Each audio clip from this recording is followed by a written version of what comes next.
I don't think there is an American computer game company that made more satisfying packaging than SSI, Strategic Simulations Incorporated. One could, of course, say that the packages for Infocom games, with odd shapes and feelies inside, are more collectible, or that the record sleeve-like packages for Electronic Arts games were more iconic, or even that the boxes for Origin Systems games felt more organic. But to me, SSI game packages were the most overall intriguing in a way to beckon the buyer to find out what the contents were inside. The discs, the instruction manuals, the reference cards, and of course, the catalogs. The wraparound, gorgeously painted box art, striking red logo, an enticing box back filled with screenshots and text, plus bullet-pointed features on the side, and just the way it felt when you opened the sturdy two-part box. Into the vertical plane, generation Atari. Into the vertical plane, generation Atari. SSI games were, in 3 words, weird, wild, and wonderful. To me, they were indicative of the first wave of home computer game companies, with no established rules. They were on their own to make up the rules as they went along, and wow, did they make a splash among 80s computer gamers, at least in the USA. Before I had an Atari ST, I knew SSI for the games they made for the Atari 8-bit line. Mostly, they were interesting-looking war games. I'd pore over the SSI catalog looking for the name Atari. In 1984, I would see things like War in Russia, Carrier Force, Battle for Normandy, Knights of the Desert, Tigers in the Snow, 50 Mission Crush.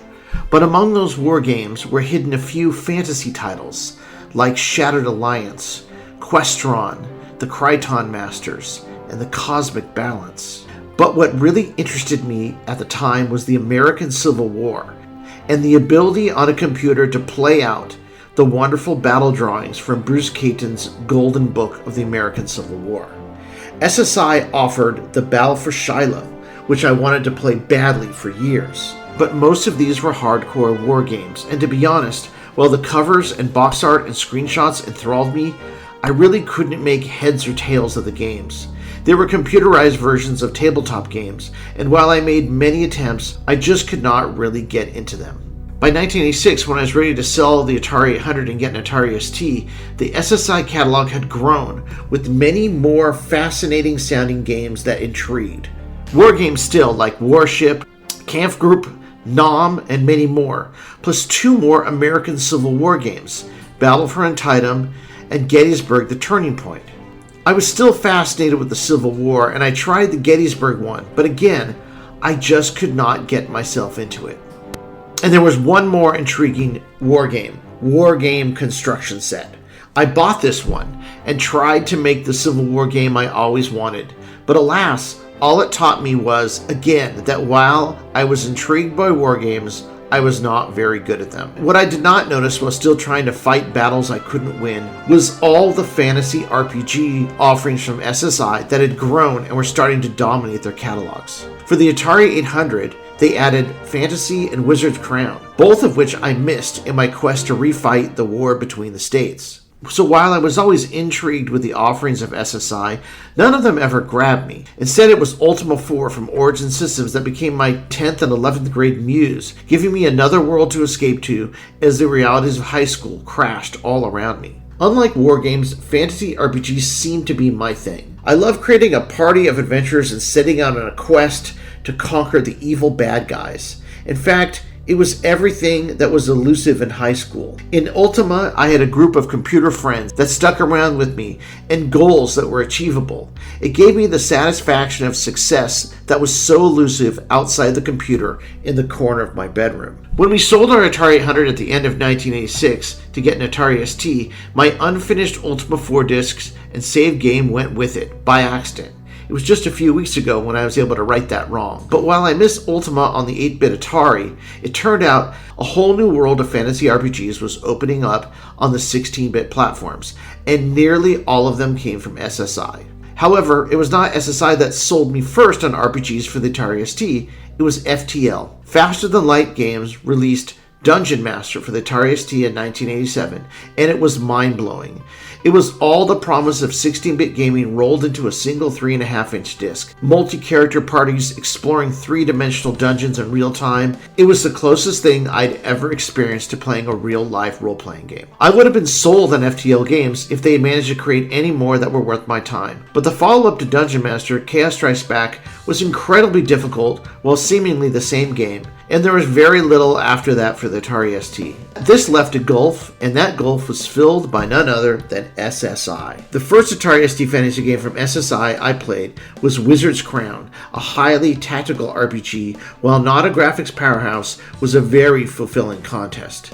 This is followed by the Granddaddy Fantasy RPG trilogy, for me anyway, from SSI, Winston Douglas Wood's Fantasy 1, 2, and 3. It was in these games I found my true love of computer RPGs. With a hint of Ultima and a smattering of Wizard's Crown, the fantasy games combined overhead maps, random encounters, intense level grinding, and tactical ranked combat with a slick user interface and pleasing 16-bit graphics and sound. To me, they were the perfect package of gameplay and visuals, in many ways have never been surpassed in my mind for the pure enjoyment of a computer RPG. When I began playing JRPGs in the 2000s, it was hard for me not to notice that the early versions of Final Fantasy, Dragon Quest, Phantasy Star, and the Tales series, while obviously influenced by Japanese CRPGs, Ultima, and Wizardry, also felt very much like playing the fantasy games. I felt like there was some sort of unspoken influence, but I've yet to find anyone who has ever said that the fantasy games were an influence on JRPGs. However, when I learned the fact that Fantasy IV was only ever released in Japan, it did not sway my opinion. After the fantasy series, I dove into games like Questron 2 and Demon's Winter, both very unique and interesting RPGs from SSI. And I think those terms, unique and interesting, were what drove my love for what I call the golden age of SSI RPGs. Each title and series had its own unique take on the genre. From the maps, the towns, the dungeons, the battles, the stats, character advancement, most of the games mixed a different concoction of how the creators believed an RPG could be translated to a computer game. To me, the only rule at SSI was to take a chance and make compelling strategic fantasy games. One of those chances was Road War 2000. It was released in 1987 for the Atari ST by SSI. Developed by Westwood, who are also responsible for the sequel, Road War Europa, the Fantasy and Question Atari ST ports for SSI, as well as many other games. They would go on to create the genre-defining Dune 2 for the IBM PC. Robert Calfee and Jeffrey Johnson are credited as programmers, and Jeffrey Johnson as the designer for Road War 2000, but they might not have actually worked on the Atari ST and Amiga versions of the games. It's hard to tell from the credits.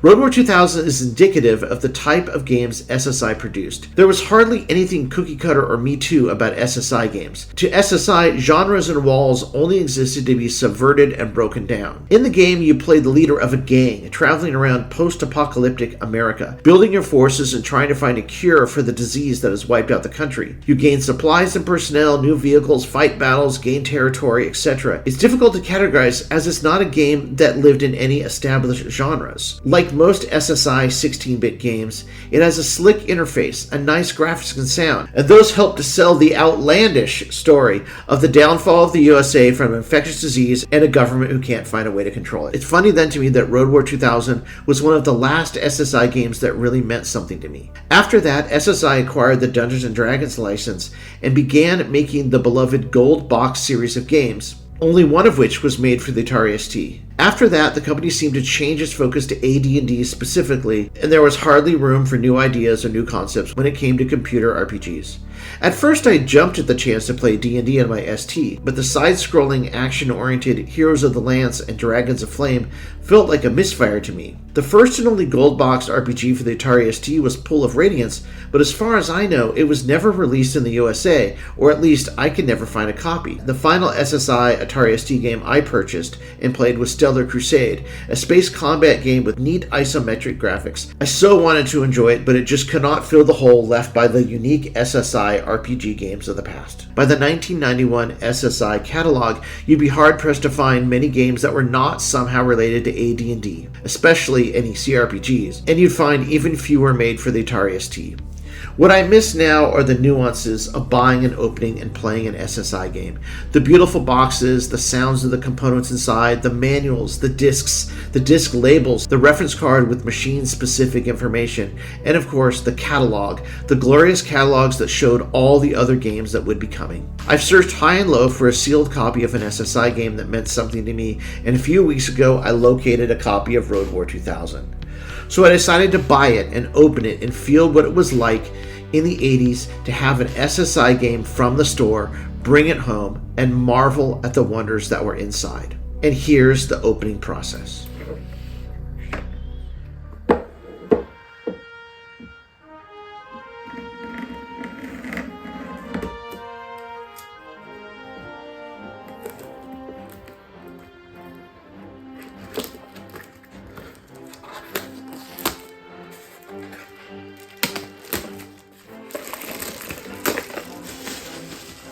And now it's free. For the first time in more than 35 years, I'm going to open an SSI game that's new. There's the disc, the beautiful 3.5-inch disc. Oh, let me turn this over because you gotta see it. And there you have it. The closest I believe I will ever get again to going down to the local computer store, buying an SSI game for my Atari ST, bringing it home, putting the disc in my 3.5-inch floppy drive, watching the title screen load, and playing the rich contents inside. To be whisked away to a digital realm as the harsh realities of high school in the 80s melt away, and I enthrall myself in another adventure brought to me by Strategic Simulations Incorporated.